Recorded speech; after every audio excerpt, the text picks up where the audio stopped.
Radhanpur SDH hospital ખાતે આજ રોજ જન્મદિવસ નિમિત્તે રાધનપુર તાલુકાના તમામ ટીબી દર્દીને કઠોળ કીટ આપી આરોગ્ય કાર્યકર ચિરાગ ચાવડા છેલ્લા 8 વર્ષથી જન્મદિને ટીબીના દર્દીને દત્તક લે છે અને ક્યારેક તો એક સાથે દર્દીને કઠોળની કીટ આપીને જન્મદિવસની ઉજવણી કરે છે।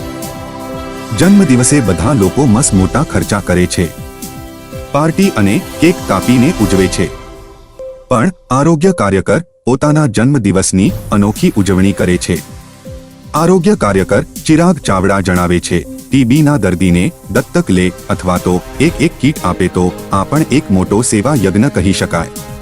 આ ઉજવણીના ભાગરૂપે આજે 60 જેટલા દર્દીને આજ રોજ કઠોળની કીટ આપી અત્યાર સુધીમાં 255 થી વધુ દર્દીને કીટ આપી ચૂક્યા છે, જેમાં આ પ્રસંગે રાધનપુરના લોકપ્રિય ધારાસભ્ય લવિંગજી ઠાકોર, મુખ્ય જિલ્લા ક્ષય અધિકારી doctor Parmar, Radhanpur sub district હોસ્પિટલના RMO ડોક્ટર કે પંચાલ, અશ્વિનભાઈ દફડા, IOCL રાધનપુર ધીરુભાઈ દરજી, પિયુષ પટેલ, SDS શૈલેષભાઈ ઠાકોર, ઇકબાલભાઈ ઘાંચી તેમજ ટીબી દર્દીની હાજરીમાં જન્મદિવસની અનોખી ઉજવણી કરવામાં આવી હતી।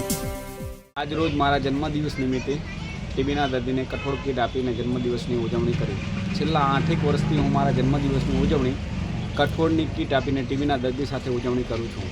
હોટલ કે પાર્ટીમાં ખોટા ખર્ચની કરતો નથી અને સામાન્ય રીતે આ ટીબીના દર્દીને પોષણક્ષમ આહાર મળી રહે તે હેતુથી આ ટીબી દર્દીને કઠોળ કીટનું વિતરણ કરવામાં આવ્યું।